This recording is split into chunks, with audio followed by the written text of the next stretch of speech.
Katakan kepada saya Di 11 semuanya. dari 11 itu ada orang dari Kabupaten Tasik, salah satunya ada satu orang. Ada. Kalau yang ini dari Garut semua, yang 10 berarti. Yang 10 itu dari Garut semua. Kalau yang 10 ini kondisinya yang sudah melahirkan? Itu yang sudah melahirkan itu emang ada sekitar 8 ya. 8 orang kalau nggak salah. Pak, yang sudah melahirkan. ini kan prosesnya cukup panjang ya. Ya. Saat ini sudah di persidangan, Pak. Waktu itu kenapa tidak dirilis di Polda? Nah ini yang saya heran karena saya inginnya pada saat itu saya beberapa hari setelah itu saya ingin merilis, tapi karena ada pertimbangan, mungkin Polda mempertimbangkan lain untuk kepentingan korban, bahwa korban jangan sampai terekspos karena harus dilindungi lah, korbannya masih di bawah umur. Nah, tapi di sisi lain saya berpikir ini harus diekspos karena ini yang diekspos itu bukan korbannya, tapi pelakunya. Saya mengkhawatirkan setelah ini proses persidangan dilaksanakan dan menjalani hukuman, setelah keluar hukuman, si pelaku mengulang lagi perbuatannya. Sementara publik tidak tahu bahwa orang ini pernah melakukan itu. Bisa aja dari sekarang kemarin-kemarin dia di Kota Bandung, kemudian setelah keluar penjara dia di kabupaten lain membuka pesantren dengan modus yang sama. Itu kedoliman bagi orang-orang yang mengetahui itu kalau tidak sampai dipublikasikan.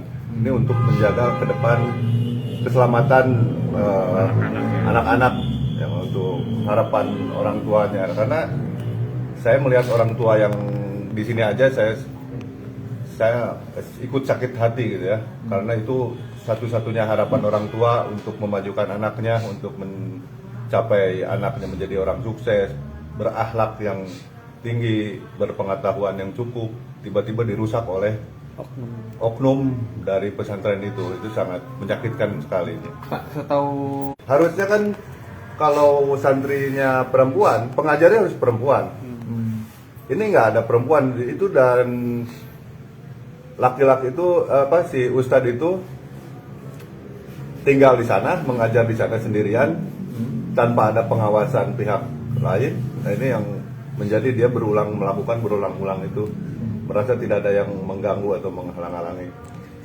Terus modus-modusnya kan ini kan 5 tahun, ada tahun 2016, kemudian 2021 baru terungkap. Ini kan cukup lama lah, Ya. dia menyembunyikan. Ini seperti apa nih gambaran di sana? Nah ini saya ngobrol sama anak-anak yang milik korban itu, memang dia sepertinya dia aneh gitu, dia tidak mau melaporkan. Bahkan ini kan udah beberapa tahun, padahal dia setiap tahun pulang ke kampung ketemu orang tuanya, tapi dia pintar bisa menyembunyikan dan tidak memberitahukan atau melaporkan ke pihak orang tua. Ada doktrin atau Nah semacam itu apa? kalau menurut keterangan dari anak-anak, saya itu awalnya menolak, tapi setelah ada si pelaku itu memberikan bisikan di telinga, dia jadi mau. Ada bisikan-bisikan ke telinga korban itu setiap mau melakukan itu. Kalau ajaran di pesantrennya sendiri bagaimana? Benar nggak, Pak? Nah, menurut keterangan dari korban, dia sebetulnya setiap harinya bukan belajar. Mereka itu disuruh bikin proposal setiap harinya. Ada yang bagian ngetik, ada yang bagian beres-beres. Jadi proposal untuk galang Proposal dana. penggalang dana, bantuan-bantuan. Jadi dia itu Jadi belajarnya juga, belajarnya tidak jelas, ya? full, tidak 100% belajar. Tidak. tapi ada memang belajar. Ada kayaknya, ada. Itu kan berkedok yayasan anak yatim juga informasinya. Iya. Apakah betul anak yatim atau memang anak yang jadi korban itu anak-anaknya? Enggak semua anak yatim ya. Yang saya tahu yang menguasakan ke saya itu adalah bukan anak yatim. Ada Tapi berlatar belakang Ya, masyarakat latar yang belakangnya. miskin lah, yang di bawah kemampuannya di bawah standar.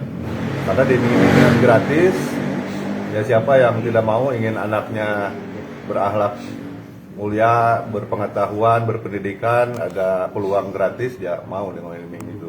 ini kan tuntutannya 15 tahun, Kang.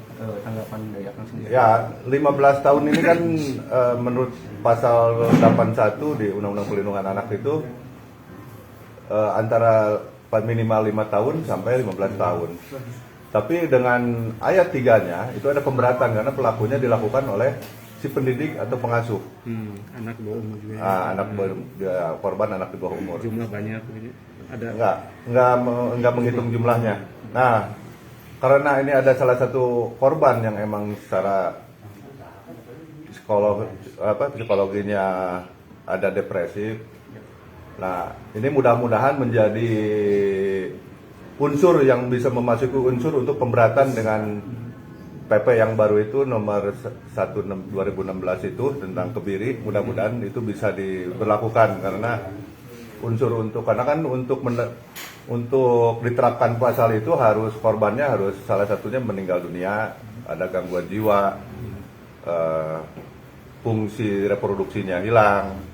Nah ini mudah-mudahan dengan ada si korban merasa depresif sampai sekarang itu mudah-mudahan menjadi masuk dalam kategori unsur itu. Ada ya itu. korban yang depresif. Ada. Tapi saya tidak bisa mengatakan itu depresif atau Ya. tidak, itu harus ahli yang tapi secara kelihatan dari kebiasaan itu sudah tidak menunjukkan kebiasaan dia sehari-hari. Ada perubahan kebiasaan pasca kejadian. Berapa orang? 1 orang. Terima kasih sudah nonton. Jangan lupa like, subscribe, dan share ya.